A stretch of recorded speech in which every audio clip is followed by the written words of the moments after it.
Bien, amados hermanos, les doy muy buenos días a todos. Que la gracia y la paz del Señor sea con todos ustedes. Les invito a que estemos de pie, por favor, para elevar al Señor el llamado a la adoración, o para convocarlos a ustedes al llamado a la adoración, perdón.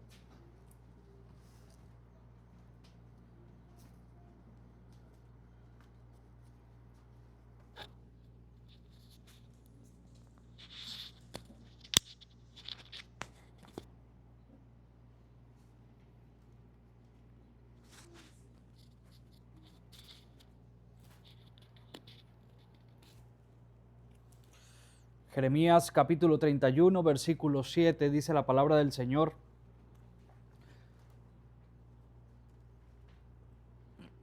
porque así ha dicho Jehová, regocijaos en Jacob con alegría y dad voces de júbilo entre la que es cabeza de las naciones. Haced oír, alabad y decid: oh Jehová, salva a tu pueblo, al resto de Israel. He aquí que yo los traigo de la tierra del norte, y los juntaré de los confines de la tierra, y entre ellos ciegos y cojos, la mujer embarazada, y la que da a luz juntamente, en gran congregación volverán a acá. Damos gracias al Señor por su palabra, hermanos, y asimismo les invito a que me acompañen en oración inicial por nuestros pecados.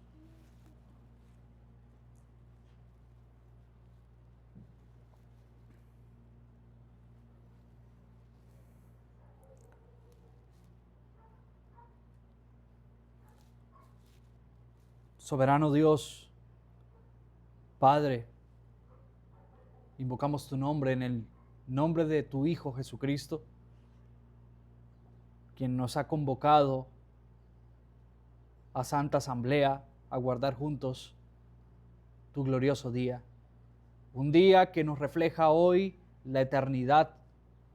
Un día que nos exhorta a apartar nuestra mirada en las cosas del mundo y enfocarnos en la eternidad. Te ruego que nos asistas, nos apoyes y nos sostengas. Y te pedimos perdón, Padre Santo, porque como todas las semanas, como diariamente, nosotros pecamos contra ti y vemos tu ley y terminamos siendo culpables de cualquier cantidad de pecados, aún de pecados que ni siquiera ni sabemos que son pecados o que ignoramos, aún de pecados que no tenemos la capacidad de ver, que si no fuese por tu Santo Espíritu, quien nos exhorta, nos redarguye en nuestro corazón y nos convence de pecado, de justicia y de juicio, aún así, Señor amado, nosotros no lo veríamos. Por eso es que no es por nuestras fuerzas que nos presentamos hoy, sino impulsados en obediencia por la gracia que es depositada en nosotros, podemos convocar tu nombre, Señor. Somos convocados por ti, traídos por ti, amados por ti primeramente, y luego tú produces en nuestra mente y en nuestro corazón eso, para asistir a esta Santa Asamblea en obediencia, reconociendo, Señor, que tú eres nuestro Dios y que contigo hemos hecho pacto. Tú has hecho pacto con nosotros y nosotros hemos dicho: Señor, tú eres nuestro Dios, y tú nos has dicho: ustedes son mi pueblo. Por eso nos levantamos esta mañana conscientes de que hemos pecado contra ti y que cualquiera de nuestros pecados hubiese roto el pacto si ese pacto dependiera de nosotros. Pero fiel eres tú, Señor, que permaneces para siempre, que cumples las palabras de tu pacto y que nos retienes a nosotros entre tu pueblo. Padre amado, en nuestro corazón hay mucha obstinación por el pecado de amar las cosas de este mundo, de alimentar a nuestra carne, de no pensar sino solamente en ti. Señor amado, perdónanos porque nos hemos hecho ídolos en nuestro corazón. Si no es nuestra esposa, son nuestros hijos. Si no es nuestro trabajo, entonces es el ocio. Si no es el ocio, entonces es quien amamos. Y si no, en nuestros negocios, ocupaciones, Pero de todo sacamos un ídolo nuevo, cuando tú deberías estar entronado en nuestro corazón. Nosotros entronamos lo que más nos agrada, lo que hace cosquilla a nuestros oídos, o lo que seduce nuestra mirada. Perdónanos, Señor amado. Perdónanos también cuando nosotros tomamos tu nombre en vano, tus atributos, tus títulos, cuando tomamos, Padre Santo, cualquiera de tus obras de creación o de providencia, como si fuesen cosas vanas, cuando menospreciamos tu iglesia, a la cual tú eres cabeza, cuando nos desinteresamos en la iglesia local o somos irresponsables con ella, cuando rompemos la promesa de nuestro pacto de membresía, o cuando nos tomamos en poco los unos a los otros, sabiendo que somos hechos imagen y semejanza tuya, Señor. Perdónanos en esto también. Aun cuando quebrantamos tu santo día de reposo, cuando tomamos en poco tu culto, Señor, cuando nos aburrimos, nos desesperanzamos, nos falla la fe, cuando no miramos este día tuyo como la esperanza de la gloria eterna, a la cual tú has prometido que a los que llamaste justificaste, a los que justificaste, a esos redimiste, y a aquellos les espera la gloria eterna. Porque al final de cuentas, el no guardar este día es como estar desinteresado en tu presencia, Señor. Por consecuencia, en la presencia eterna. Perdónanos por la deshonra a nuestros superiores, a nuestros inferiores, a nuestros iguales, sean ministros, sean gobernantes civiles, sean nuestros padres o nuestros patrones, o si nosotros como patrones, como empleadores, abusamos, Señor, de aquellos empleados, o si como padres exasperamos a ir a nuestros hijos, o si como hijos exasperamos a la ira a nuestros padres. Aún te rogamos, Señor, si desobedecemos el consejo de nuestros ministros, de nuestros ancianos, si aún, Padre Santo, entre nosotros, los ministros, nos enseñoreamos de la grey, o si nosotros, Padre Santo, pecamos con mal consejo, perdónanos también en esto y ayúdanos más bien a adquirir sabiduría, temor de ti. Si codiciamos lo ajeno, si hurtamos, si defraudamos, si nos endeudamos y no pagamos nuestras deudas, aún, Señor, si pecamos con nuestra lengua, hablando de más o absteniéndonos, si, Padre Santo, torcemos la verdad, auxílianos. Si aún ofendemos de palabra o de hecho a mi prójimo, sea creyente o no creyente, sea mi hermano en Cristo, no lo sea, perdónanos en esto y ayúdanos a remediar. Ayúdanos, Padre Santo, si hemos ofendido, si aún de entre nosotros hay obstinación por cualquier pecado, si nuestras esposas no se sujetan a sus maridos, perdónalas, Padre Santo, y guíalas a la sujeción. Si aún nosotros como padres gobernamos mal nuestros hogares, no mantenemos a nuestros hijos en sujeción, guíanos y perdónanos, Padre Santo. Si nuestros hijos son rebeldes, si son obstinados por cualquier pecado, sé tu bendición sobre ellos e ilumínalos, Padre Santo. O aún, Señor amado, si alguno de nuestros jóvenes es soberbio, intemperante, no se sujeta, es imprudente, te ruego en Cristo Jesús que lo auxilies con tu gracia para que pueda ver lo que no ve y también para que pueda obedecer. Señor amado, te rogamos que ante la ley nos auxilies, porque si miramos cada uno de los mandamientos, como decía desde un principio, quedamos deudores. Perdónanos, Padre Santo, y ayúdanos. Somos deudores de ti, somos deudores de tu gracia, somos deudores de tus demandas. Mas ahora en tu gracia nos refugiamos, sabiendo que ninguno puede ser cumplidor de tu ley. A ti sea la gloria, la honra y el honor por los siglos de los siglos. Amén y amén. Vamos a tomar asiento, amados hermanos.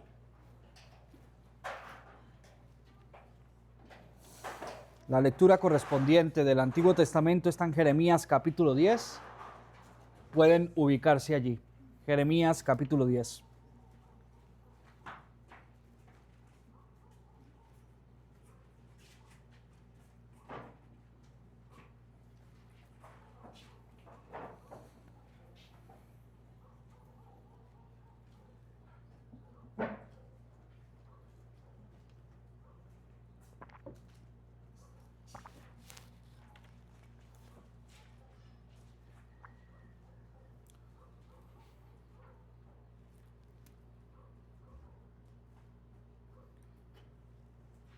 Jeremías capítulo 10.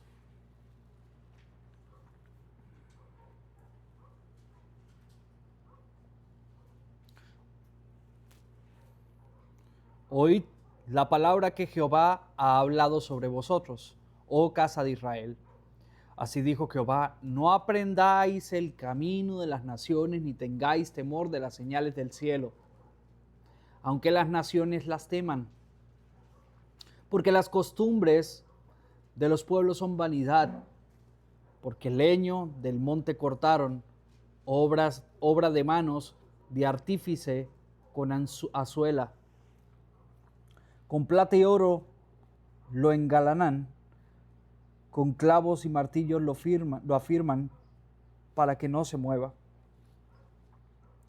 Son como una palmera, obra torneada, pero no hablan. Ciertamente son llevados porque no pueden andar. No tengáis temor de ellos, porque ni pueden hacer mal, ni tampoco pueden hacer bien. No hay semejante a ti, oh Jehová. Grande eres tú y grande es tu nombre en poder. ¿Quién no te temerá, oh Rey de las naciones? Porque a ti se te debe temer. Porque entre todos los sabios de las naciones y en todos sus reinos no hay semejante a ti. Y a una se embrutecerán y entontecerán. Enseñanza de vanidades es el mismo leño. Traerán plata batida desde Tarsis y oro desde Ufas, obra del artífice y de las manos del fundidor. Los vestirán de azul y de púrpura, obra de expertos es todo ello. Mas Jehová es Dios de verdad. Él es Dios vivo y Rey eterno. A causa de su ira tiembla la tierra, y las naciones no pueden sufrir su indignación. Les diréis así: los dioses que no hicieron los cielos ni la tierra perezcan. Los dioses que no hicieron que los cielos y la tierra ni la tierra perezcan de la tierra y de debajo de estos cielos. Él es quien hizo la tierra con su poder, quien puso en orden el mundo con su sabiduría y extendió los cielos con su inteligencia. Al dar él su voz, hay muchedumbre de aguas en el cielo, y hace subir las nubes de los extremos de la tierra. Hace los relámpagos para la lluvia y saca el viento de sus depósitos. Todo hombre se embrutece por falta de conocimiento. Avergüéncense de su imagen de talla todo fundidor, porque mentira es su obra de fundición y no hay espíritu en ellas. Vanidad son, obra digna de escarnio, en el tiempo de su visitación perecerán. No es como ellas la porción de Jacob, porque él es el hacedor de todo, e Israel es la vara de su heredad. Jehová de los ejércitos es su nombre. Recoge de la tierra tu mercadería, la que moras en lugar fuerte.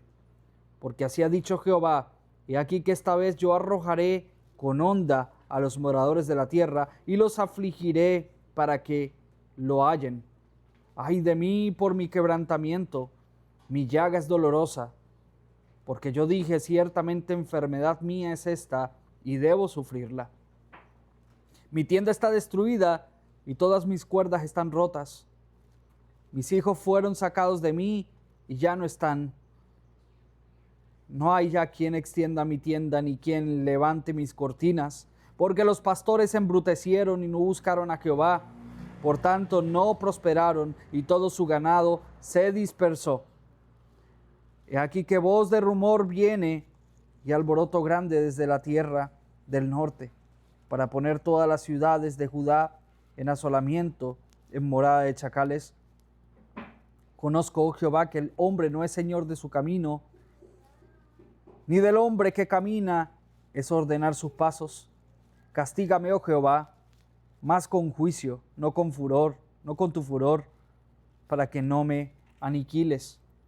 Derrama tu enojo sobre las naciones que no te conocen y sobre las familias que no invocan tu nombre, porque han devorado a Jacob, lo han devorado y lo han consumido y han asolado su morada.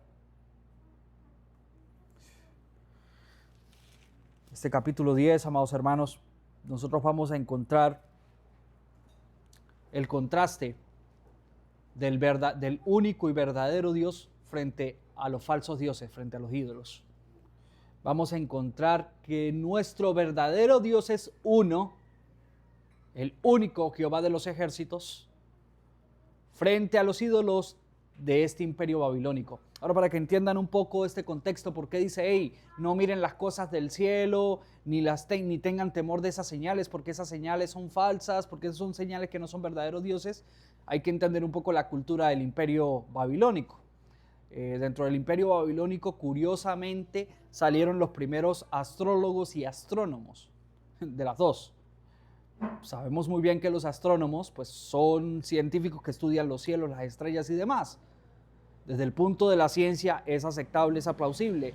Pero así como las personas estudiaban los astros, señales, y que señales en cierta manera son verdaderas y muchas de ellas desde un punto de vista científico son reales, tan reales como que los reyes magos o los magos pudiesen encontrar Belén para ir a buscar al Mesías porque a través de las estrellas descubrieron que esa señal indicaba que nacería el Mesías. Bueno, el imperio babilónico era especialista en esa área. Como era especialista en esa área, también era especialista en la astrología. Ya ese es el estudio de los astros ya como dioses, como quien depara el futuro, como quien muestra mensajes. Y eso ya tiene que ver con idolatría.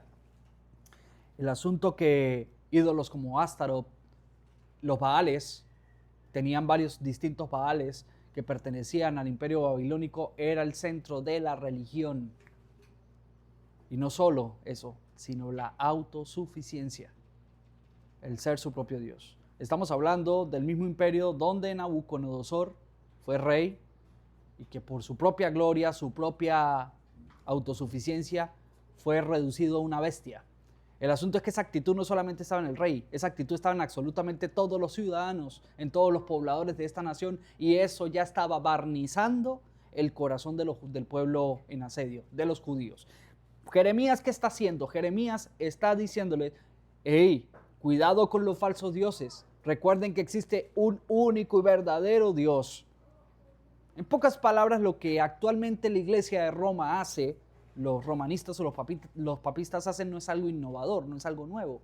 Es algo que ha venido durante todo el recorrido de los imperios. Cada imperio ha tenido sus dioses, cada imperio ha sido politeísta, cada imperio ha hecho de Dios una imagen y semejanza. El asunto principal es que eso transgrede directamente la ley de Dios, pero no solamente que transgrede la ley de Dios, sino que coloca al hombre a caminar sobre un hilo. Y el problema principal del hombre es que todo hombre necesita un Dios. El problema es que no todo hombre busca al único y verdadero Dios. El problema de los hombres es que todos quieren hacer imagen. Sí, es cierto, como dice Jeremías, talan el árbol, se lo hacen de madera, lo pintan de oro y luego necesita que lo lleven y lo traigan.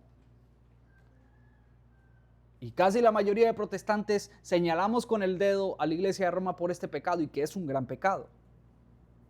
Pero ¿qué hay cuando nosotros somos autosuficientes? Cuando nosotros mismos nos trazamos el camino y no preguntamos a Dios. Por eso Jeremías al final dice, castígame, oh Jehová, más con justicia, no con furor, para que no me aniquiles. Y el versículo 23, conozco, oh Jehová, que el hombre no es señor de su camino. El hombre no es señor de su camino, ni del hombre que camina es ordenar sus pasos.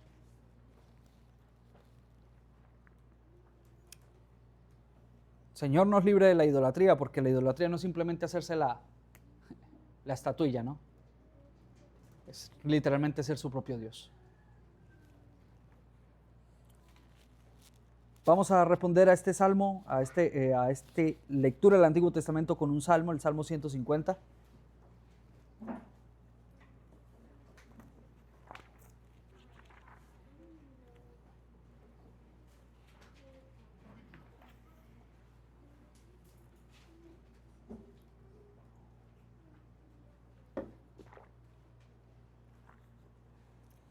Entonemos juntos, hermanos. Salmo 150.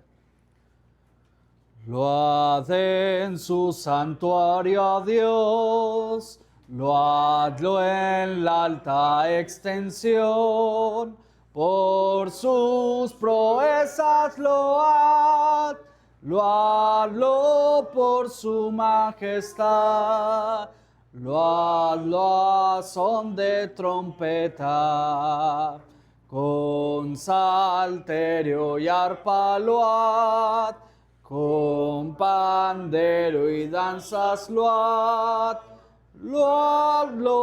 con cuerdas y flauta. Alabadlo, lanzad, si load y celebrad, con címbalos que den son. Alabadlo, dadle honor, con címbalos jubilosos. Todo aliento alabe a Dios, si toda respiración loe a Jehová, aleluya. Amén. Oremos, hermanos, por las necesidades de la iglesia local, las necesidades de nuestra nación, porque podamos también recibir su consejo el día de hoy. Padre amado, nuevamente te damos gracias porque has permitido que estemos acá. Y en tu nombre, Padre, hemos sido convocados. Y en tu nombre hoy oramos. Oramos por todas nuestras necesidades, que son tantas, no solamente necesidades de salud o materiales, sino tenemos necesidades espirituales que necesitan ser suplidas, Señor. Te ruego, Padre Santo, que mires con benevolencia a esta congregación local. Aquí habemos jóvenes, jovencitas, familias, padres, madres, niños, que tenemos el anhelo, que tú has despertado, mejor dicho, ese anhelo por servirte fielmente. Que anhelamos tu gracia, tu misericordia.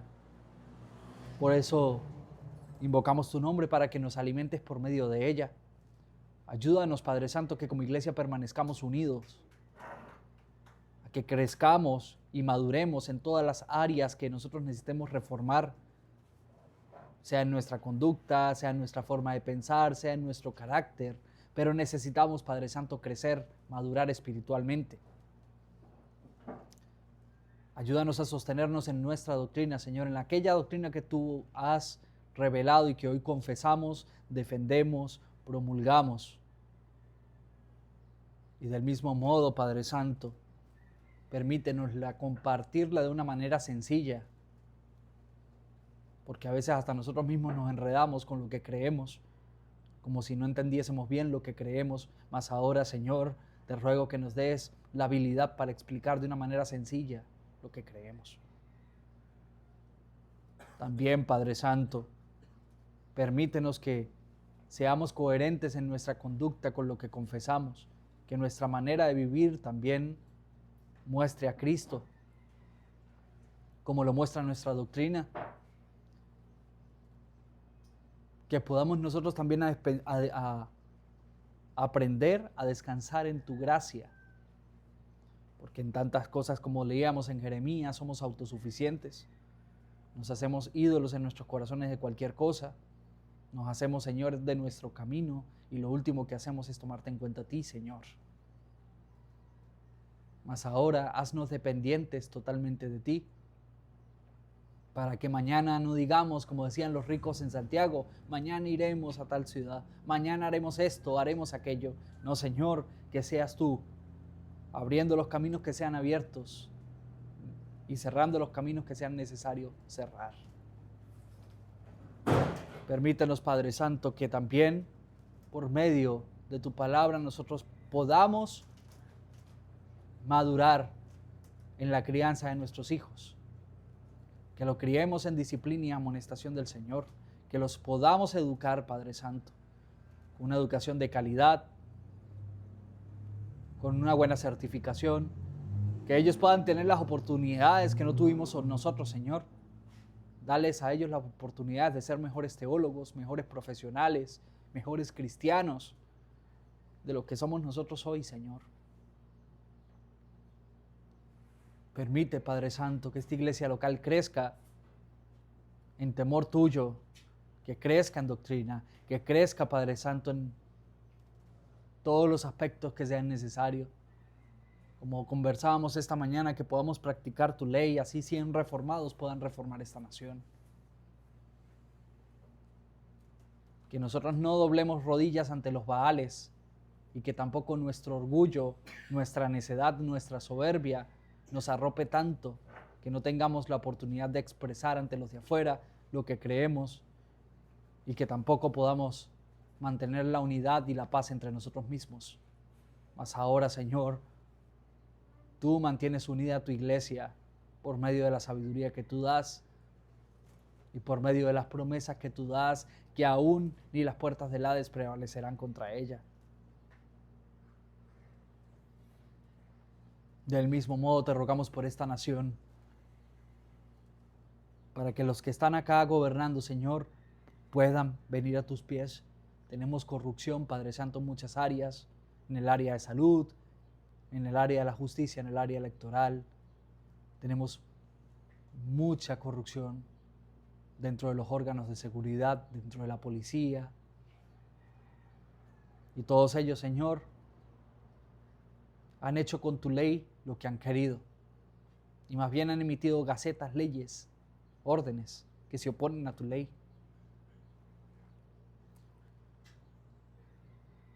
Págales conforme a sus obras, Señor. Y también permite que nosotros podamos criar, formar esos gobernantes que a futuro serán, no solamente los ministros, pues tú has prometido, Señor, que harías de nosotros un reino sacerdotal.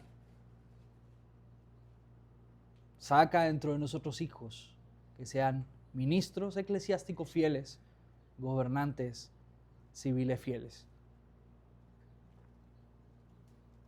Y aún dentro de las necesidades que tenemos nosotros acá en Mexicali y puntualmente en la iglesia local, asiste, Padre Santo, a las familias que sean escasas de recursos, que tengan necesidades, y darnos el honor a nosotros, Padre Santo, de poder suplir necesidades, bien sea en temas de salud, bien sea en temas de labor social, ayuda, supliendo, cargando las cargas de nuestros hermanos.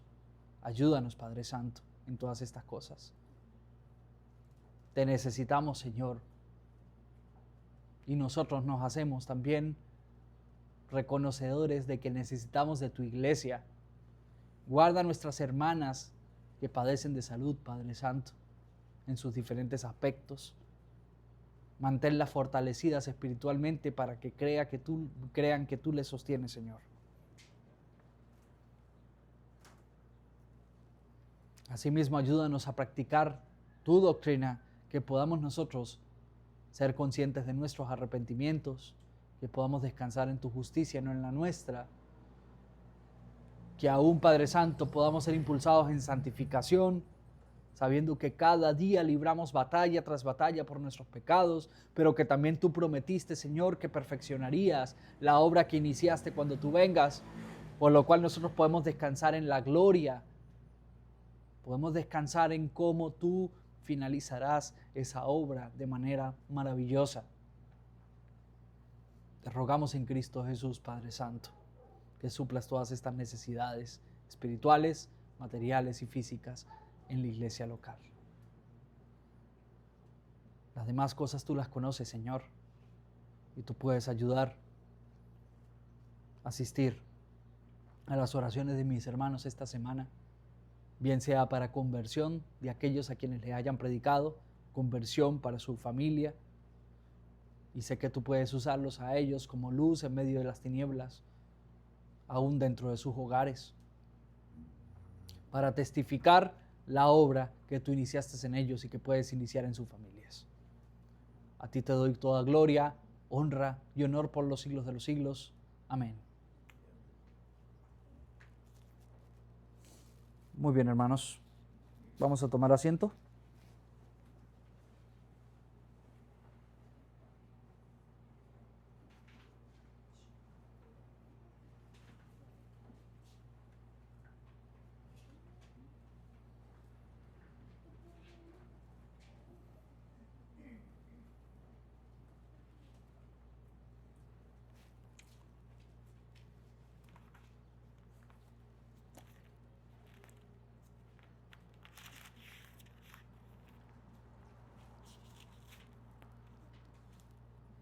La tercera epístola del apóstol Juan nos corresponde hoy.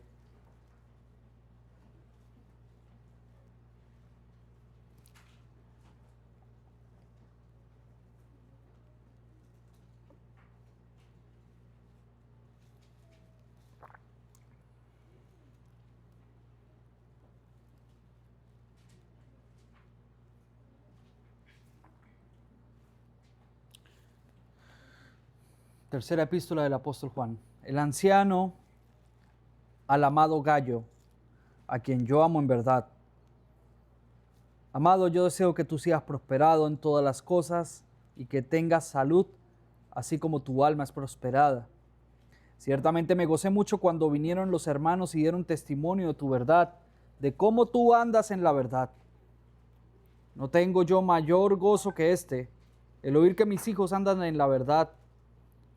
Amado, fielmente realizas todo lo que haces para con los hermanos y para con los extranjeros, los cuales han dado testimonio de tu amor en presencia de la iglesia, a los cuales si los encaminas como es digno de Dios, harás bien, porque ellos partieron por causa de su nombre, no tomando nada de los gentiles. Nosotros pues debemos recibir a los tales para que seamos cooperadores con la verdad. Yo he escrito a la iglesia, pero Diótrefes, que ama tener la primacía entre ellos, no nos recibe. Por esta causa, si yo fuere, recordaré las obras que hace hablando contra nosotros con palabras maliciosas. Y no contento con esto, no recibe a los hermanos y prohíbe a los que los quieren recibir y los echa de la iglesia. Amado, no imites lo malo, sino lo bueno. El que hace lo bueno es de Dios, pero el que hace lo malo no ha visto a Dios. Todos dan testimonio de Demetrio, y aún la misma verdad, y también nosotros damos testimonios. Y vosotros sabéis que nuestro testimonio es verdadero.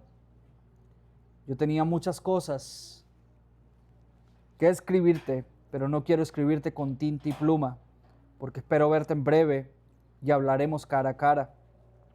Paz sea contigo. Los amigos te saludan. Saluda tú a los amigos por nombre.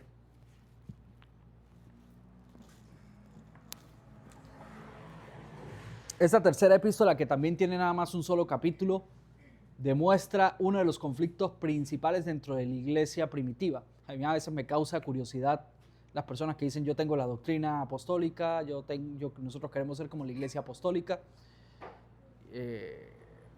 pretendiendo afirmar de que no han habido problemas doctrinales o algunas discusiones dentro de la misma iglesia, ¿no?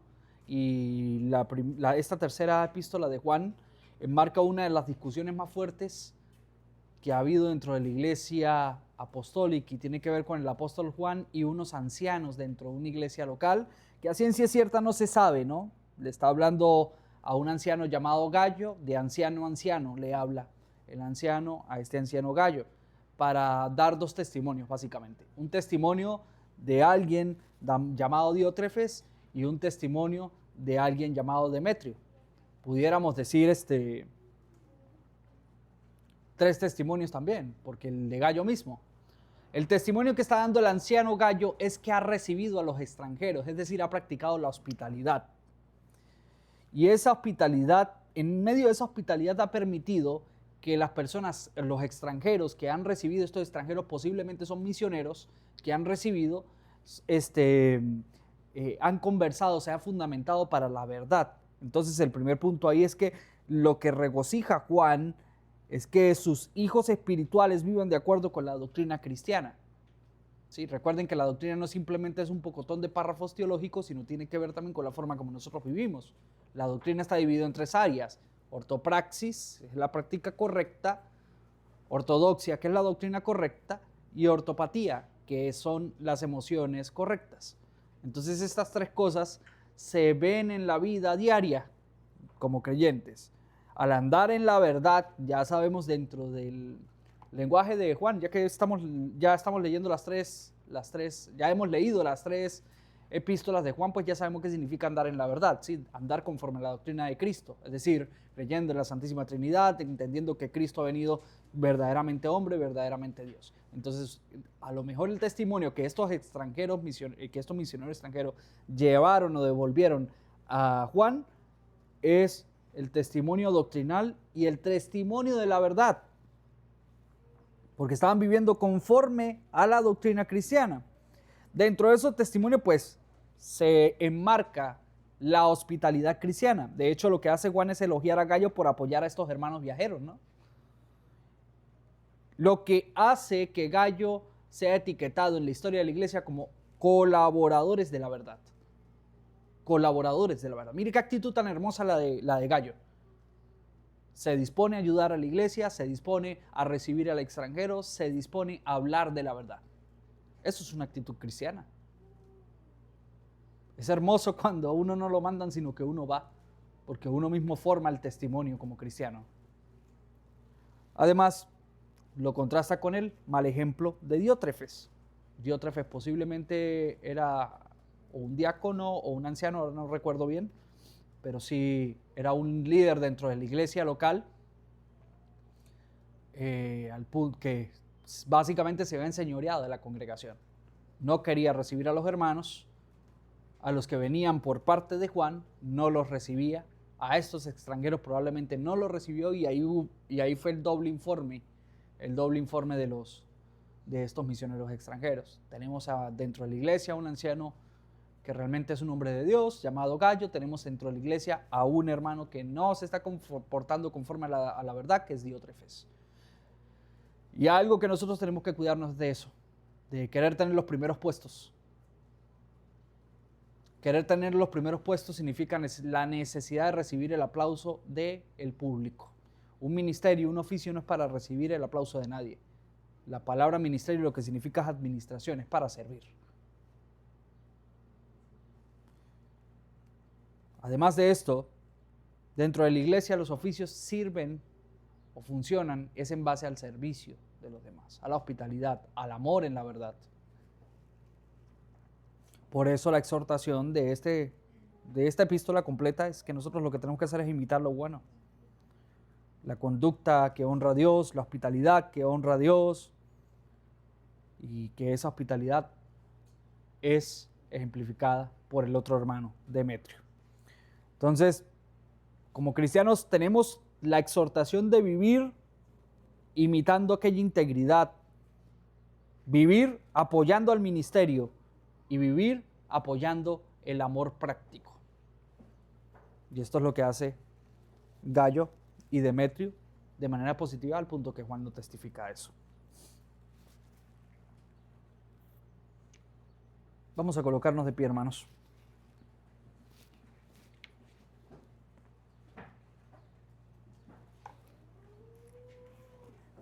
Salmo 25.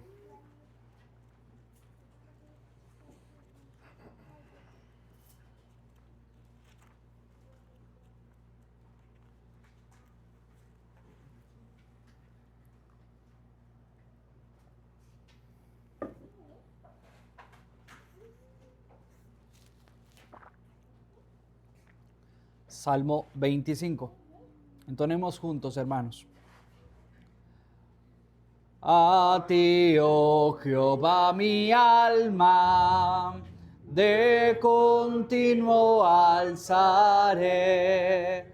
Mi Dios, en ti mi confianza, pongo yo y la pondré. En mi vida no se halló, con vergüenza afrentado, y mis enemigos no se hallan de mí alegrado.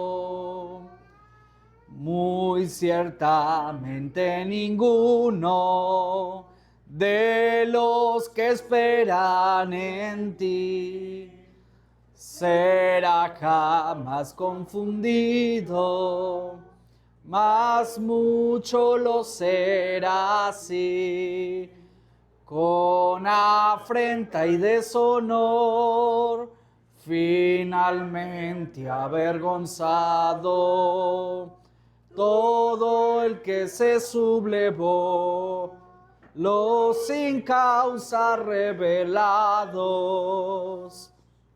Entenderásme tu vía, tus sendas enséñame.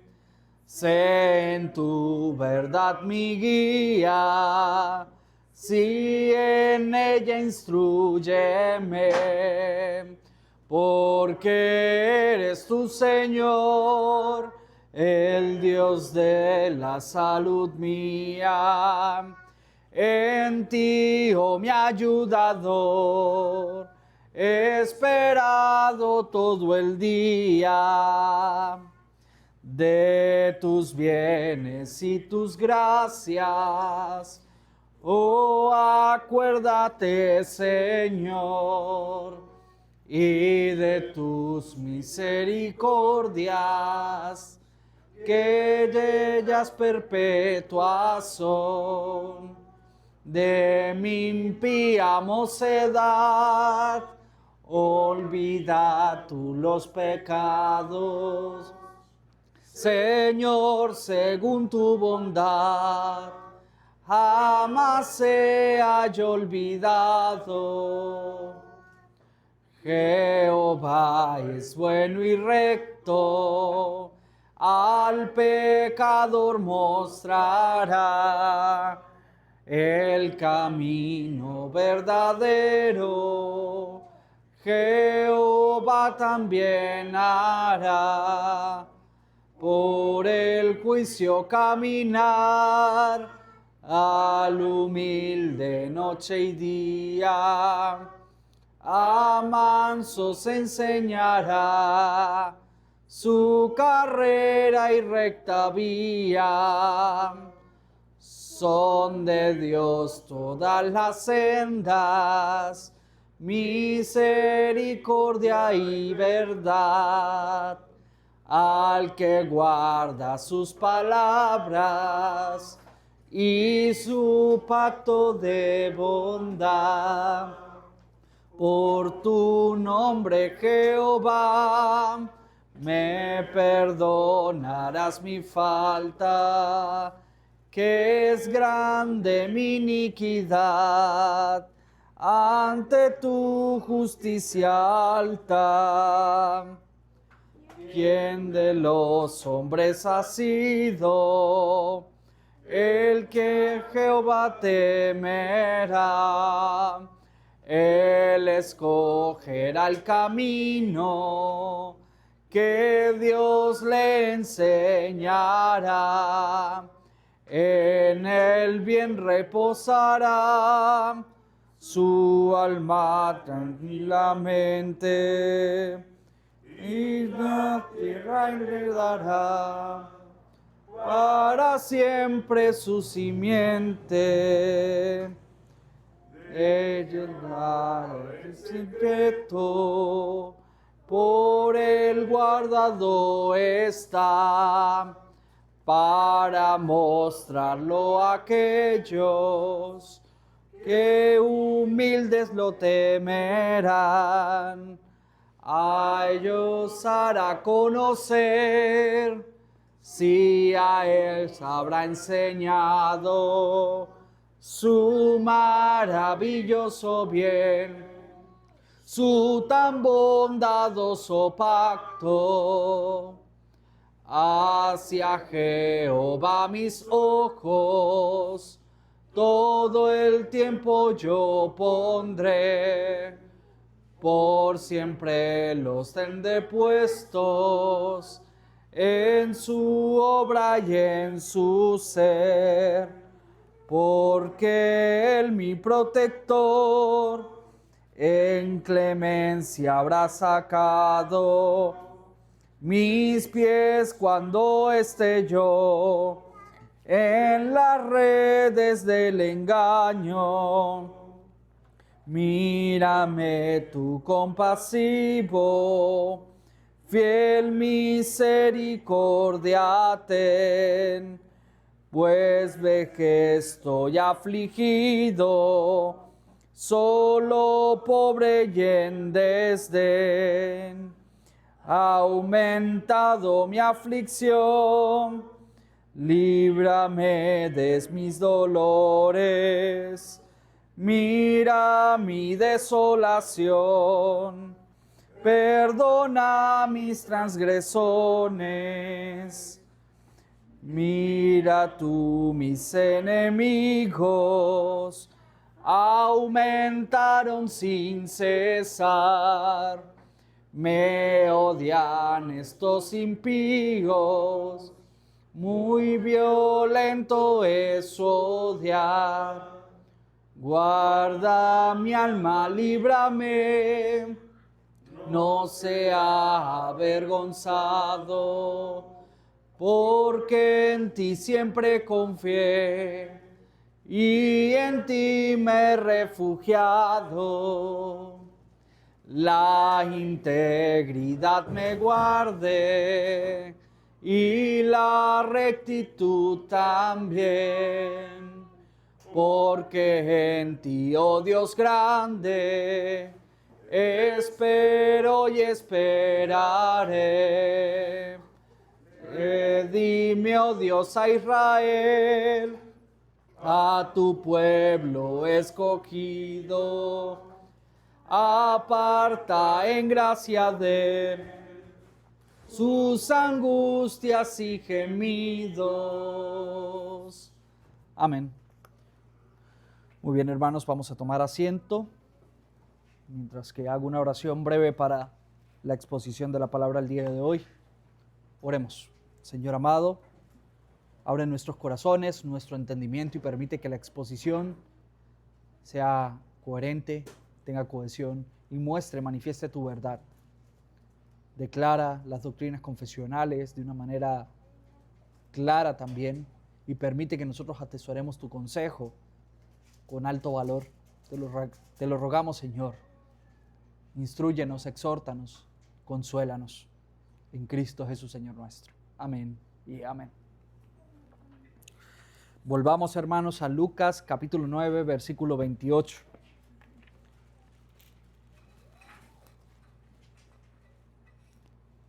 Lucas 9, 28.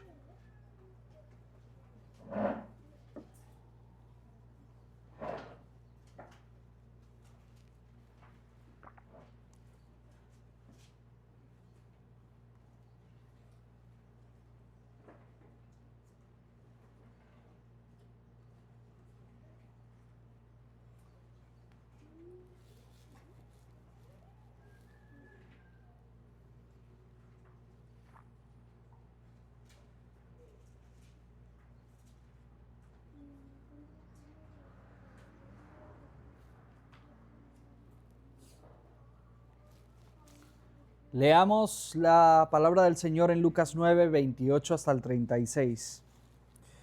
Y aconteció como 8 días después de estas palabras que tomó a Pedro y a Juan y a Jacobo y subió al monte a orar. Y entre tanto que oraba, la apariencia de su rostro se hizo otra, y su vestido se volvió blanco y resplandeciente.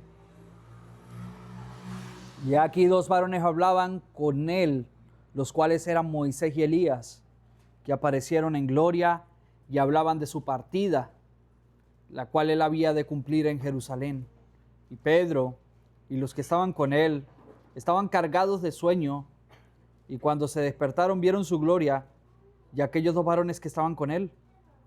Y aconteció que al apartarse ellos de él, Pedro dijo a Jesús: Maestro, bueno es que nos quedemos aquí y hagamos 3 cabañas, una para ti y otra para Moisés y otra para Elías, no sabiendo lo que decía. Y mientras él hablaba esto, vino una nube que los cubrió y tuvieron temor al entrar ellos en la nube. Y vino una voz de la nube que decía: Este es mi Hijo amado, a él oíd. Y cuando cesó la voz, Jesús fue hallado solo, y ellos callaron, y por aquellos días no dijeron nada a nadie de lo que habían visto.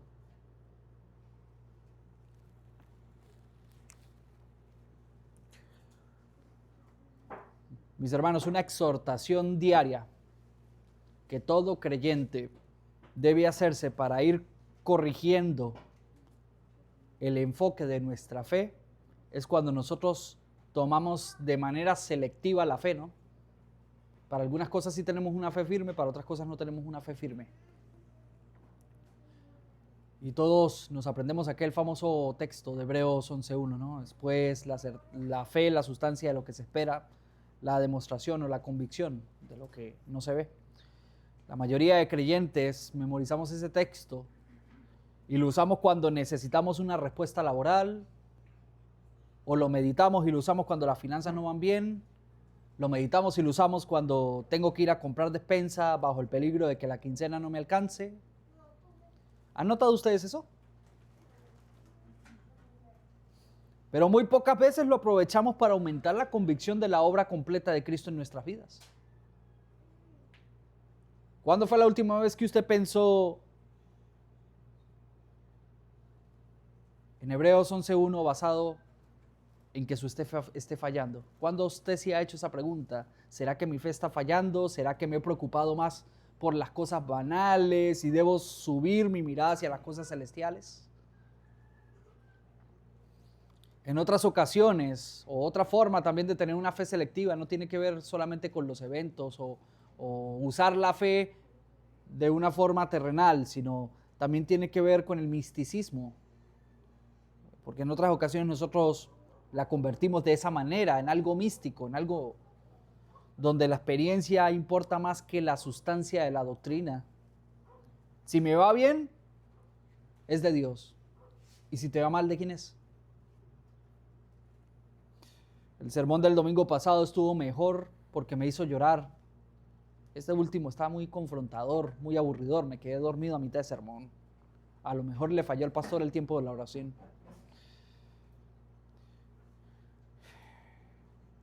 Somos así, hermanos. A veces la fe la seleccionamos. Tenemos fe selectiva.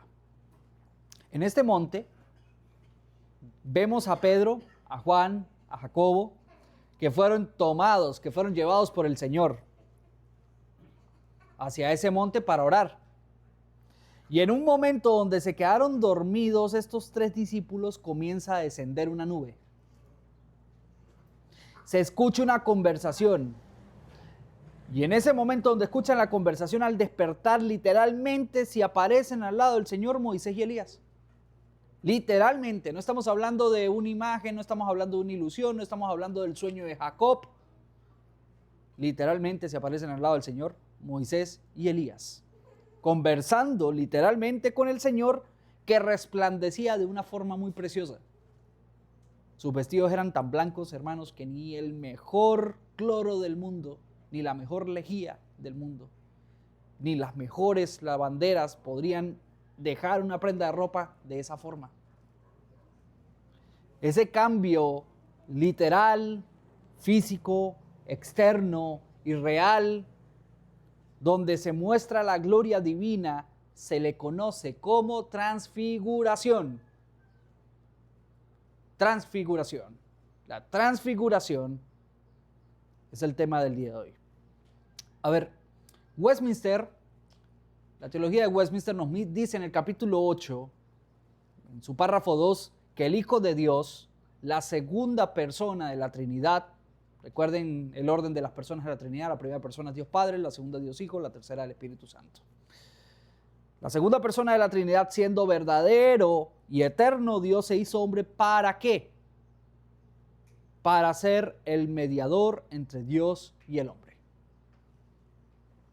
Entonces, si tuviésemos que definir qué es la transfiguración es una revelación anticipada de la gloria mediadora de Cristo y una confirmación de su oficio profético, sacerdotal y real. Esto, lo que ocurrió aquí, no es simplemente una demostración poderosa. Esto, lo que ocurrió aquí, es un anticipo de la gloria verdadera de Cristo. Y esto es un anticipo de lo que vendría. Lo primero que nosotros vemos es que Cristo va de la oración a la gloria. Va de la oración a la gloria. ¿Para qué toma el Señor Jesucristo a estos 3 discípulos? Para orar. Él no les dice, vamos al monte porque me voy a transfigurar. Él los toma para ir a orar. Dice el versículo 28, aconteció como 8 días después de estas palabras que tomó a Pedro y a Juan y a Jacobo y subió al monte a orar.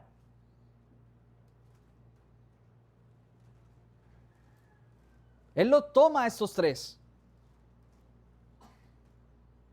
Cristo sabía lo que iba a suceder, pero Cristo no le dice, vamos porque me voy a transfigurar, sino que con mi práctica les voy a mostrar uno de mis oficios. ¿Qué oficio es ese, Señor? Yo les voy a mostrar a ustedes mi gloria revelada como mediador. Entonces suben al monte, oran y Cristo se manifiesta a ellos como mediador, intercediendo por ellos y por nosotros. Hebreos capítulo 7, versículo 25.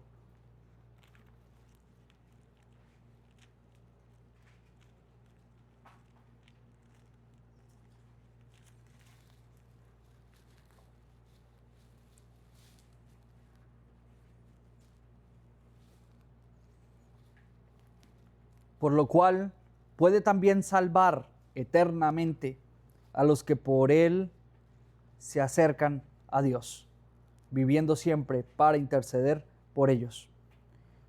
Y yo quiero que entiendan acá la relación de este pasaje. Dicen, por lo cual también puede salvar eternamente a los que por Él es el medio, Él es el medio para la salvación, el medio principal para la salvación, pero también es el objeto principal de la intercesión. Cristo es el que intercede por ti diariamente y en este momento se lo estaba haciendo con los discípulos. De hecho, una de las razones por las cuales dentro del culto público la oración forma parte, y nuestra misma confesión de fe en el capítulo 21, párrafo 4, nos dice, la oración es parte del culto aceptable a Dios, es porque Cristo mismo ha modelado a sus apóstoles qué es lo primero que tiene que hacer. El anticipo de Cristo es a la gloria. Cristo en este momento estaba en ese proceso de sufrimiento. ¿Sabe lo hermoso que es tener aquí a Cristo demostrando que Él es verdaderamente Dios y verdaderamente hombre? Porque Él iba a sufrir. Y en este momento del monte es lo mismo que sucede en el monte Getsemaní. Cuando Él ora y dice, Señor, si es preciso de ti, pasa de mí esta copa, pero que no se haga mi voluntad, sino la tuya. Cristo, como verdaderamente hombre, dependía de la oración. Dependía de esa oración. Pero entonces de repente, dice el versículo 29 que entre tanto que oraba, o sea, Cristo estaba orando, la apariencia de su rostro se hizo otra y su vestido se volvió blanco y resplandeciente. Entonces el aspecto de su rostro se hizo otro, sus ropas se hicieron otra. No es que Cristo aquí cambie su naturaleza divina, Él seguía siendo en este momento en la oración verdaderamente Dios y verdaderamente hombre. Recuerden lo que dice Westminster también, que la unión hipostática, la naturaleza divina y humana permanecen distintas pero unidas sin confusión. Es decir, Él es ahí Dios orando, Él es ahí hombre orando. No hay confusión. Son dos naturalezas en una persona. Él como verdadero hombre dependía del apoyo de su Padre que está en los cielos. Pero no significaba que había dejado de ser verdadero Dios. ¿Y cómo sabemos que fue verdadero Dios? Por lo que acontece. En esa oración su rostro cambia, ilumina, y su ropa se viste, cambia a un tono blanco. Lo que Cristo está haciendo aquí es anunciando su propia gloria, y gloria que tendrá en su resurrección, en su ascensión y en su segunda venida. Si usted se llega a preguntar, oye, ¿cómo vendrá Cristo? Cristo viene físicamente. Cristo viene realmente, con carne, con hueso. Viene realmente, pero no es como verme a mí o verse a usted mismo, sino resplandeciente. Mateo 24:30.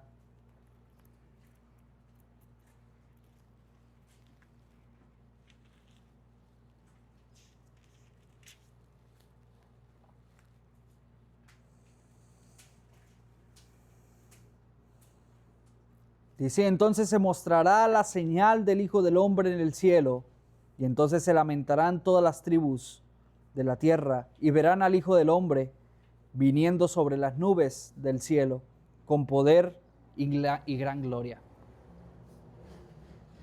Entonces esta es la gloria que Cristo tendrá en esa misma segunda venida. Solamente que lo que está haciendo el Señor en esta transfiguración es adelantándoles lo que venían. Yo quiero que ustedes se imaginen esto.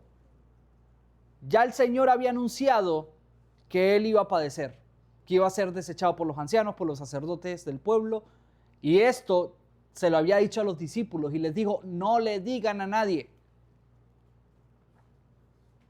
Subieron al monte. Seguramente ni Pedro nunca entendió en este proceso, sino hasta que Cristo murió y resucitó, cuál era la obra. Porque Pedro, tal cual como muchos de nosotros, muchas veces hablaba antes de pensar. Y llega el momento donde el Señor le dice, ok, cree en lo que confiesas, pero mírame lo que confiesas. En pocas palabras, yo voy a morir en la cruz y de esta manera voy a resucitar. Y cuando yo resucite, ustedes me van a ver así, en gloria totalmente. Recuerden que la definición que tenemos nosotros de gloria es la manifestación de su poder y su deidad. Manifestación de su poder y su deidad. Por eso en Mateo dice que cuando Él venga, viene con poder y gloria. Doxa, manifestación de poder y verdad. Y deidad, perdón. Es decir, de poder porque muestra sus atributos, sus cualidades, y deidad porque Él se muestra como Dios. Pero en este momento que ellos oraban, se transforma, esa gloria transforma el rostro de Él, los vestidos de Él. Algunos lo comparan como Moisés en el monte cuando se les ha entregado las tablas, que su rostro también resplandecía.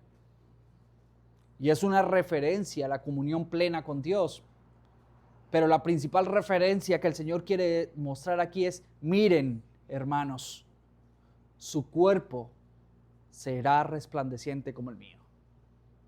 Es decir, ustedes cuando piensan en Cristo, piensan en cómo sus cuerpos y sus almas serán transformadas a un punto perfecto. Cuando usted mira a Cristo transformado, usted no calcula la inmensidad de esta doctrina. Que no habrá ningún pecado que usted tenga en su corazón, en su mente, ninguna enfermedad en su cuerpo, ninguna llaga ni ninguna herida que no sea quitada por esta obra de Cristo. Cuando dice el texto de que ustedes serán semejantes a Él, o cuando dice el texto que ustedes serán a la altura, a la anchura de Él, se refiere a esta inmensidad. No siendo Dios como Él es Dios, pero siendo glorificados como Él ha sido glorificado. Por eso el cristiano pone su corazón en esa segunda venida. Nosotros trabajamos en la tierra, trabajamos por la iglesia, trabajamos y servimos a nuestros hermanos, pero nuestro corazón dice, Señor, ven pronto.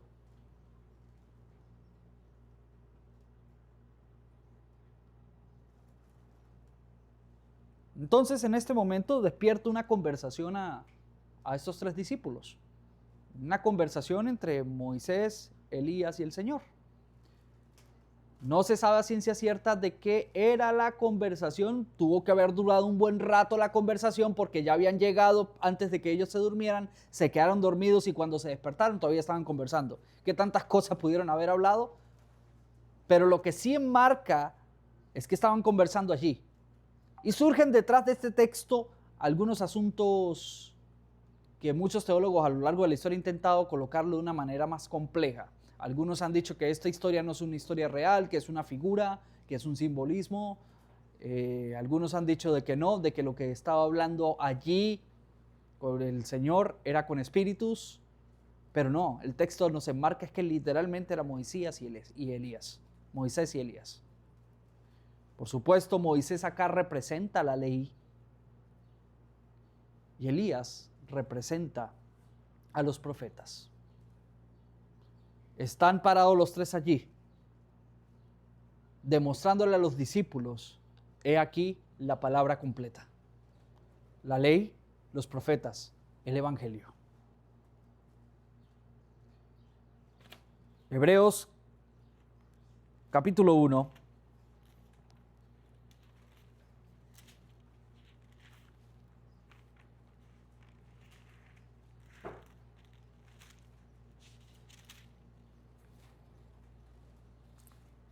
Versículo 1.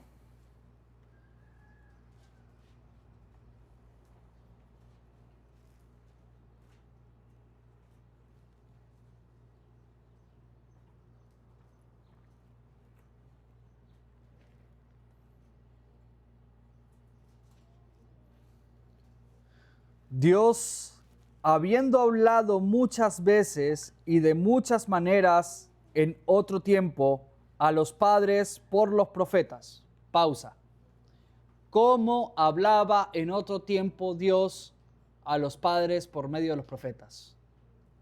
Revelación, sueños, dones extraordinarios. Versículo 2. En estos postreros días nos ha hablado por el Hijo. ¿Cómo nos habla Dios en estos postreros días? Por medio de su palabra.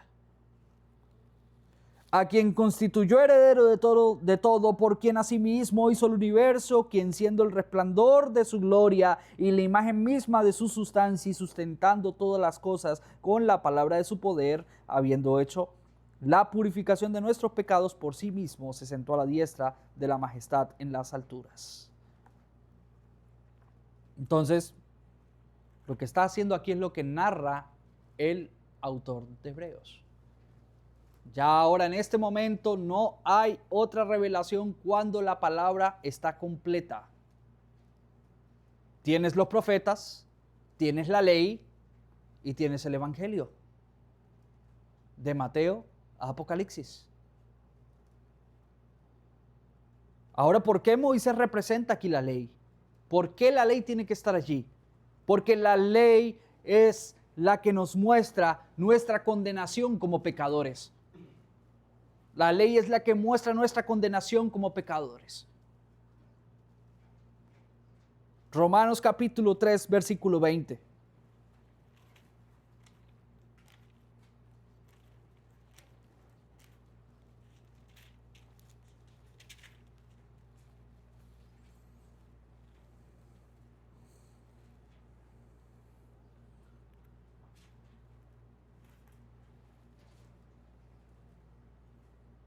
Por cuanto por las obras de la ley ninguna carne será justificada delante de él, porque por la ley es el conocimiento del pecado. La ley lo que hace es mostrarnos a nosotros como pecadores. En la ley no descansamos para nuestra justicia porque la ley nos muestra a nosotros como injustos. Tanto la palabra pecador como la palabra justificación son dos palabras penales. Es decir, pecador, falta de conformidad a la ley de Dios y la transgresión a ella. No nos conformamos a lo que Dios dice, por eso la ley nos muestra a nosotros que somos nuestro propio Dios y en qué hemos pecado. Y en esa justificación de nosotros lo que nos lleva a la condenación, más la justificación en Cristo nos lleva a la salvación. Somos salvos. Moisés está allí representando esa ley. Moisés está ahí recordándole a Jacobo, a Pedro y a Juan: hey, ustedes son pecadores. Pero Elías también estaba allí, el profeta, representando la profecía que prometía al Mesías. La ley decía: sin él, yo los mato. La profecía: sin él, ustedes no serían salvos. Y Cristo: vengan a mí, que yo los haré salvos.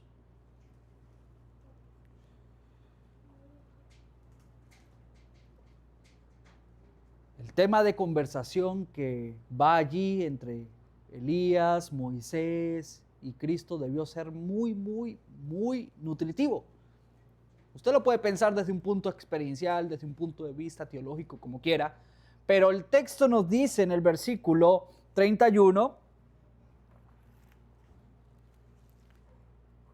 que aparecieron en gloria y hablaban de su partida. O sea, una conversación de tantas horas para que los evangelistas digan que lo que se basó fue de su partida. Hablaban de su partida. Y lo hermoso es que aquí la palabra partida significa éxodo. Hablaban de su éxodo. Cristo es el verdadero éxodo que libera de la esclavitud del pecado. Y usa conscientemente los autores bíblicos esa palabra éxodo para recordarle a los judíos que lo tenía a ellos esclavizado en Egipto era la ley, y que la profecía les había prometido un mejor libertador que Moisés, y que ahora ese libertador está enfrente de ellos. El verdadero éxodo de nosotros no está en Egipto, el verdadero éxodo de nosotros está en Cristo. Por eso, Cristo cumple perfectamente la ley y satisface la justicia de Dios mediante su obediencia y muerte. De hecho, Calvino comentaba sobre esto, que Moisés y Elías aparecen como testigos de que toda la Escritura apunta a Cristo. Por eso yo digo, imagínense a Moisés ahí diciendo: sin él yo los condeno. Y luego Elías representando la profecía: si ustedes no van a él, van a morir.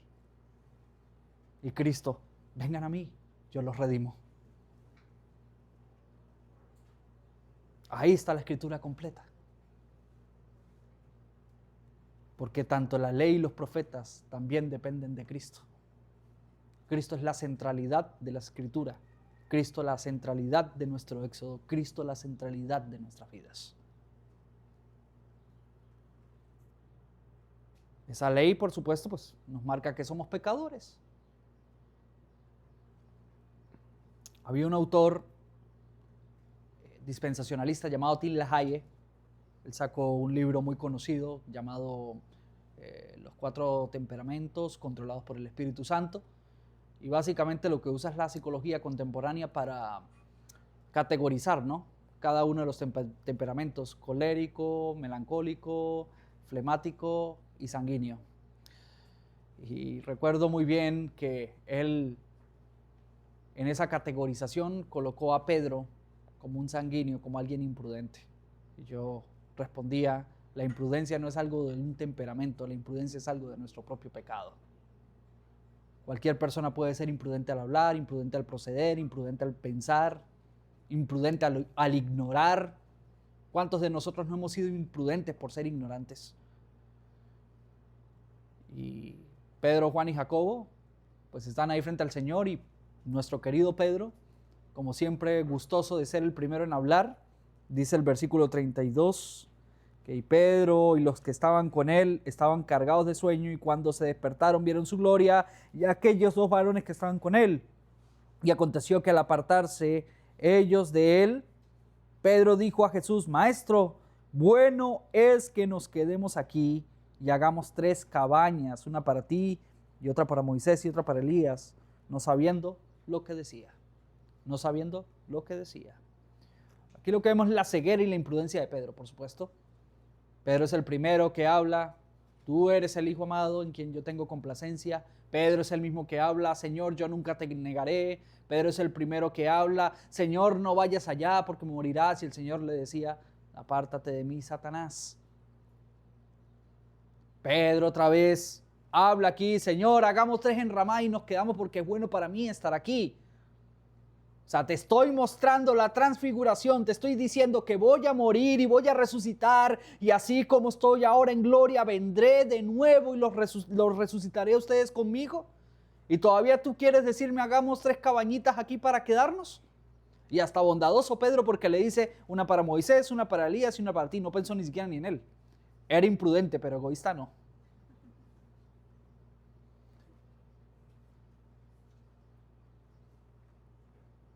Y nosotros decimos, oye, Pedro así es imprudente, dice las cosas sin pensarlo previamente. ¿Y cuántos de nosotros no hemos sido imprudentes también, hermanos? ¿Cuántos de nosotros no hemos sido imprudentes al hablar? Hablamos primero y después pensamos. Por lo menos Pedro fue más sujeto, porque Pedro se lo consultó a Jesús. Nosotros muchas veces tomamos decisiones y ni siquiera se la consultamos al Señor. Y después cuando viene el golpe, ahí sí, Señor, ayúdame. Somos así, hermanos. Entonces no es Pedro, es nuestra condición pecaminosa. Es nuestro pecado, que la ley y los profetas lo han sacado a relucir, pero que también Cristo está allí, para redimirnos.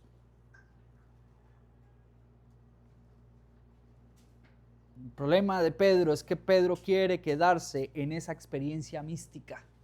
Pedro no está viendo lo que tiene que ver. Pedro está en ese estado del hombre caído que tiende a buscar gloria presente en vez de obedecer el mandato de Dios.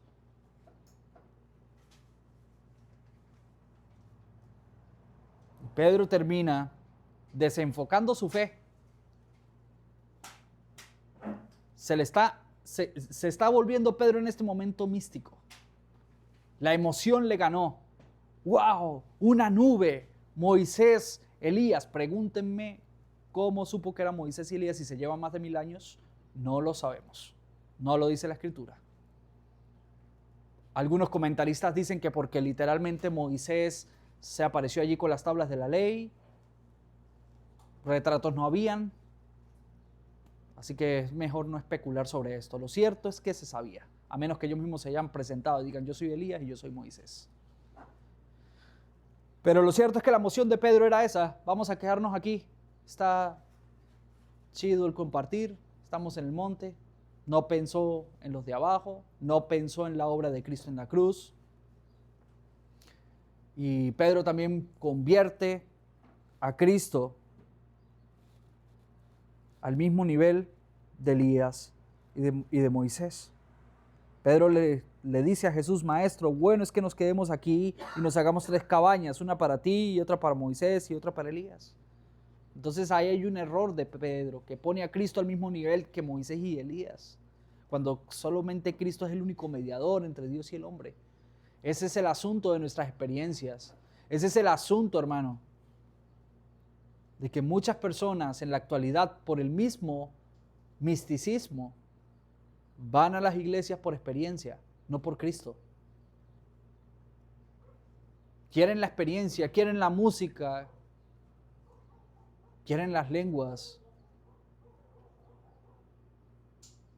quieren llorar, quieren reír, pero no quieren a Cristo.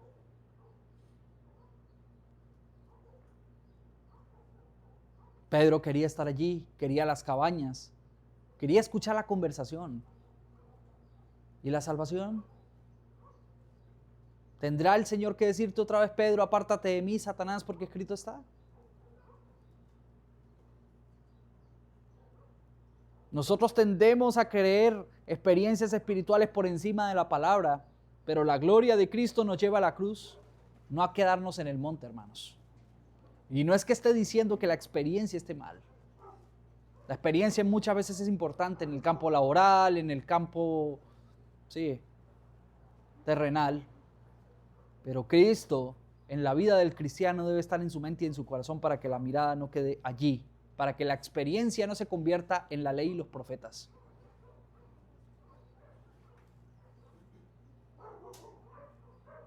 Ahora, en este momento recuerden que yo les había dicho que Cristo aquí era verdaderamente hombre, verdaderamente Dios. Dos naturalezas en una sola persona que no se confunden. ¿Y por qué esa necesidad de Cristo orar? Por su dependencia para con el Padre. Lo que se iba a venir, los latigazos, la corona de espina, la cruz, no era algo sencillo. Para ningún hombre, ni siquiera ni para un hombre perfecto. Y Cristo nos muestra eso, de la importancia de la oración, de ser personas de oración. Pero en ese versículo 34 lo que se observa es que mientras él hablaba esto, vino una nube que los cubrió y tuvieron temor al entrar ellos en la nube. Y vino una voz de la nube que decía: este es mi Hijo amado, a él oíd. La misma escena del bautismo se vuelve a repetir aquí. Este es mi Hijo amado en quien tengo complacencia. Pero ahora estas palabras no son para Cristo. Estas palabras no son para Moisés y no son para Elías. Estas palabras son para estos tres. Y les dice: este es mi Hijo amado, a él oíd. Algo habrá sabido el Padre que ocurrió en el corazón de Pedro para decirle: a él oíd. ¿A quién estaba oyendo Pedro?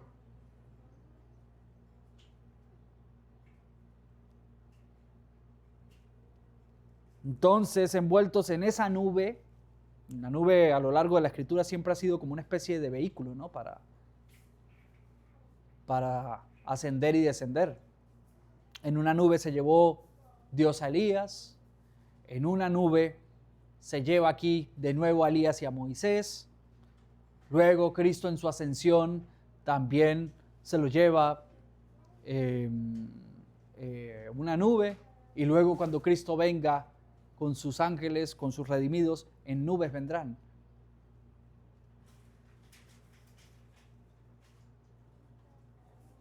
Entonces está la confirmación también del oficio profético de Cristo. Dice Deuteronomio 18:5.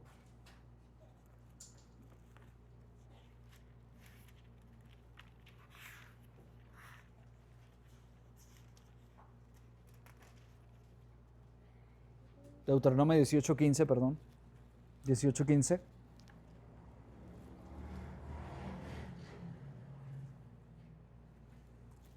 Profeta de en medio de ti, de entre tus hermanos como yo, te levantará Jehová tu Dios, a él oiréis.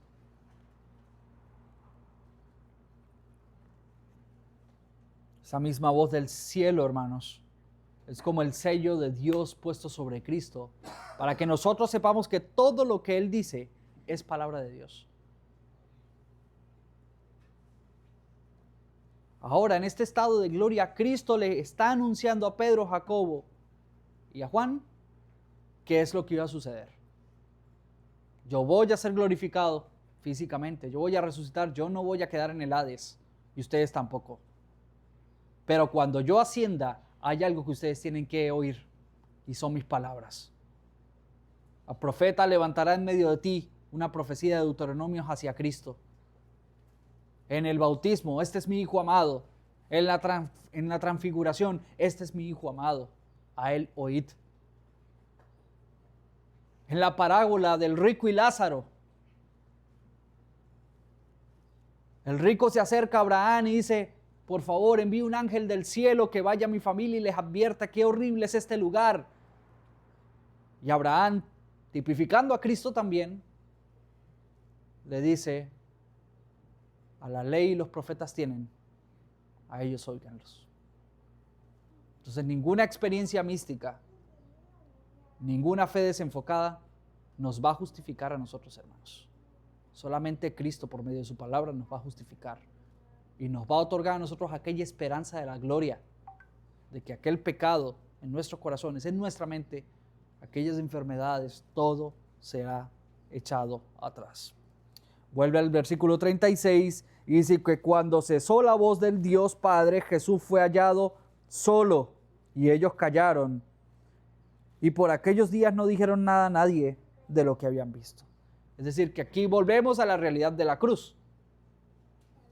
Está bien, la transfiguración es un preanuncio de lo que vendría, pero un preanuncio es para avisar lo que vendrá después de la cruz, pero la cruz todavía no ha venido.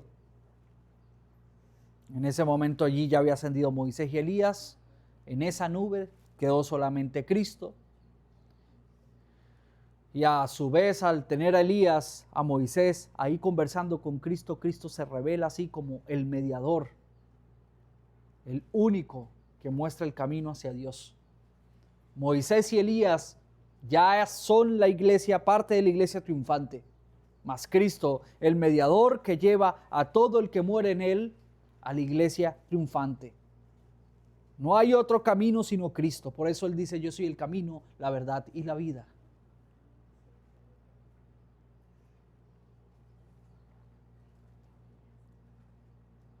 En un momento de esa gloria con Moisés y Elías, caduca a los que ellos ascienden. Y la gloria se oculta hasta después de la resurrección donde Cristo vuelve. ¿Qué ocurre allí? Ahora los apóstoles debían caminar o por la experiencia o por la fe. Pues ellos deben ahora caminar por la fe, no por vista. En 2 Corintios capítulo 5, versículo 7.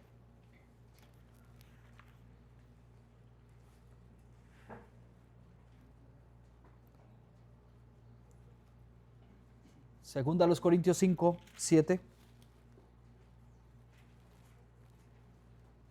Nos dice, porque por fe andamos, no por vista. Entonces, la fe no se funda en visiones, sino que se funda en la palabra de Dios. La fe no se funda en experiencias, sino en la palabra de Dios. La fe viene por el oír la palabra de Dios.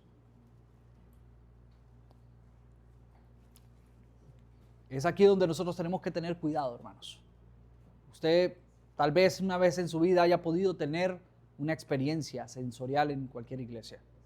Podrá haber oído lenguas, podrá haber visto milagros, podrá haber tenido experiencias emocionales que lo han hecho reír, llorar, lo que sea, pero su fe no puede estar fundada en eso. Su fe debe estar fundada en Cristo. Usted nota que un día está animado, otro día está desanimado. Checa dónde está su fe. Cheque dónde está su fe. Porque la mayoría de veces no es el lugar, la mayoría de veces es nuestro corazón.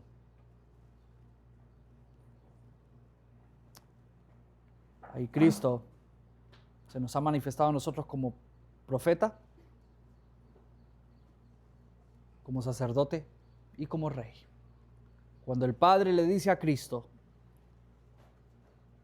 a él oíd, está sembrando lo mismo que Deuteronomio había prometido, a Cristo como profeta.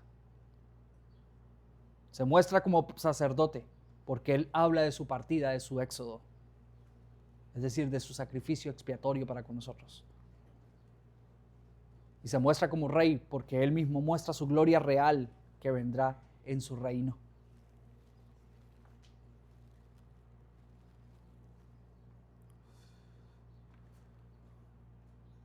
Tenemos un Cristo completo, hermanos. Un Cristo, profeta, sacerdote y rey, que lucha también y que ha luchado contra nuestro misticismo, para que nosotros sembremos nuestra fe en su palabra, no en experiencias subjetivas. Decía Calvino que sin la palabra las experiencias es como un fuego sin leña, se apaga y se engaña. En pocas palabras, hay tantas cosas en nuestra vida que nos pueden engañar, pero lo único que no te va a engañar a ti va a ser la palabra del Señor. A través de ella, Cristo te está hablando. Y si Cristo te habla a través de ella, es porque es la verdad. Ahí funda tu fe. Que el Señor te ayude, mis hermanos.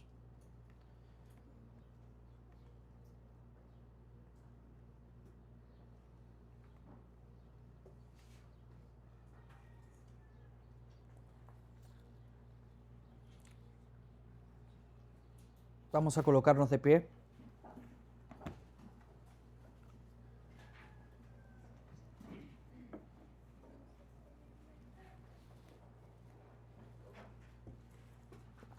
En el Salmo 92.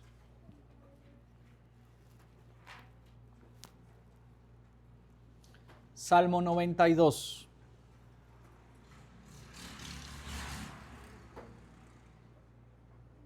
Entonemos juntos.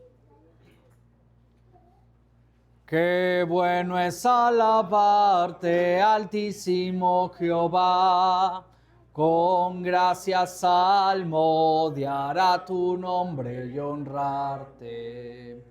El día amaneciendo anunciar tu bondad y tu fidelidad cantar anocheciendo. Loarte con decacordio, con salterio además, con arpa que al sonar da un tono armonioso. Porque me has alegrado con tus obras, Jehová, de tu mano el obrar en ello me he gozado. Cuán grandiosos portentos tus obras son, Señor, y muy profundos son todos tus pensamientos. El necio es ignorante, no lo puede entender, ni lo es capaz de ver el de locura grande. Que cuando los impíos cual hierba brotarán, y los que hacen maldad se hayan florecido, es para que por siempre reciban destrucción, mas tú eres, Señor, excelso eternamente. He aquí tus enemigos, oh Dios, perecerán, esparcidos serán los de actos impíos. Cual búfalo mis fuerzas tú multiplicarás, después me ungirás de aceite la cabeza. Miraré finalmente sobre mi enemistad, mis oídos oirán sobre mis oponentes. Mas como la palmera el pío florecerá, del Líbano será del cedro a la manera. Plantados en la casa de Dios florecerán, ellos frutos darán en la edad de las canas. Ellos tendrán la fuerza para al fin anunciar que es recto Jehová y en él no hay injusticia. Amén. Muy bien, hermanos.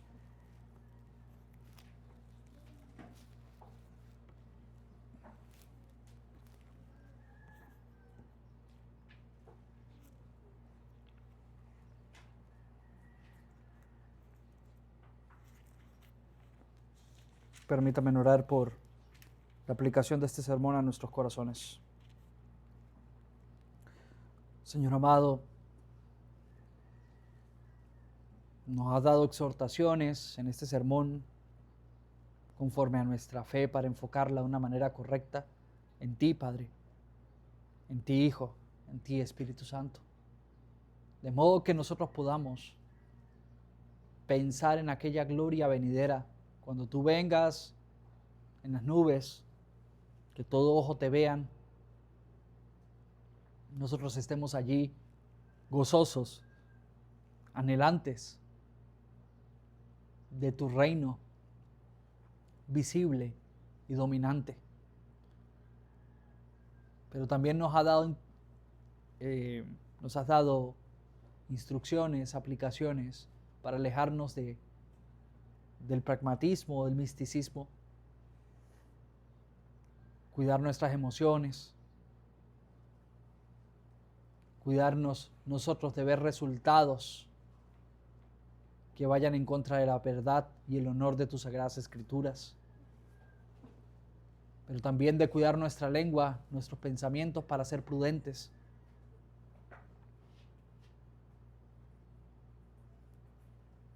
Y también confiar en aquella obra que hiciste como profeta, sacerdote y rey. A ti queremos oírte, Señor. A ti debemos oírte.